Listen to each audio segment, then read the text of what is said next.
Welcome to Life Gloss, a beauty podcast for sassy and seasoned women who have lived life and have a drawer full of lip gloss to prove it.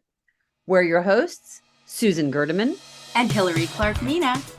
Join us each Thursday as we discuss life and how it relates to the world of beauty inside and out.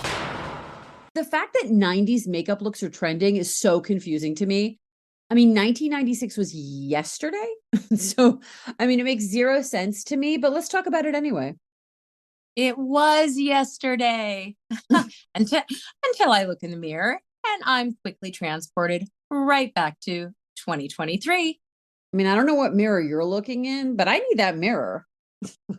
I mean, remember, I'm the elder in this relationship, Hill, and some days that mirror lies.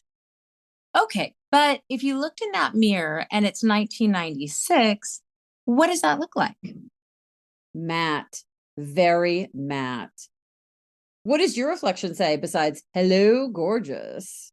Oh, it says, where are your eyebrows? And please put down those tweezers. Yeah, you, me, and Pam Anderson. Okay, so it's 1996. Spill your makeup bag on the bar and tell me what products you see, Susan. Well, it's super dark and loud, and I may not be fully sober at this point, but I see MAC Studio Fix in a shade that's a full shade lighter than what I should wear. Then I have Maybelline Great Lash in black, Stila Kitten eyeshadow, or Urban Decay Half Baked eyeshadow. Makeup Forever black liquid eyeliner, MAC Omega eyeshadow for the eyebrows, of course, applied wet for full drama. MAC Russian red lipstick, that was for going out, and MAC Spice lip pencil, but worn as a lipstick, super matte. That was for day. Not much in the way of blush, but if I did, it was a matte and brownish and probably from Prescriptives. Basically like a dead taupe grunge face. Okay. Dump your bag. Well, there was more color for me. I was dyeing my hair super dark to look older for respect in the beauty industry. You know, I thought I needed to look older than 22 to be taken seriously. And I just come out of my Ultimate 2 neutral phase, you know, the original nudes. Thank you, Kevin Aquan. And so it started with Benefits Benitent on clean skin under the Stila 30 watts powder. So it didn't really look like blush, but I had some color. Right. And of course, their concealer stick. I mean, I had so much Stila. Totally. Then, yeah, right?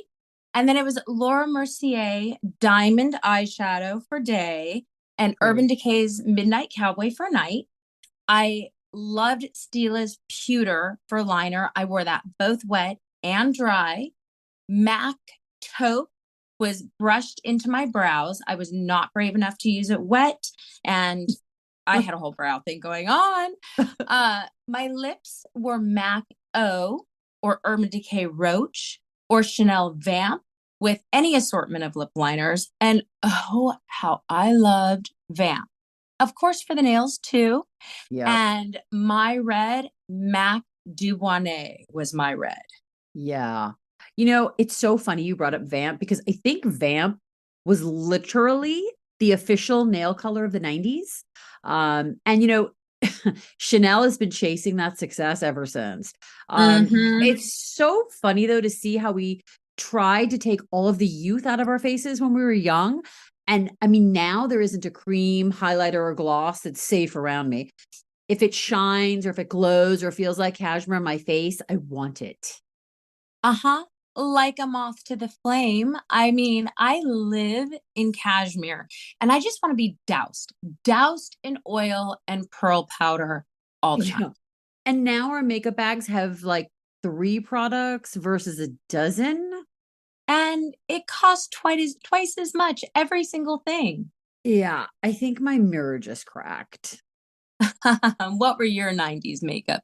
Meanwhile, find Life Gloss on Instagram and TikTok at lifeglosspodcast.com and on our website, lifegloss.com. You just might catch us live on TikTok. You never know. All right, everybody.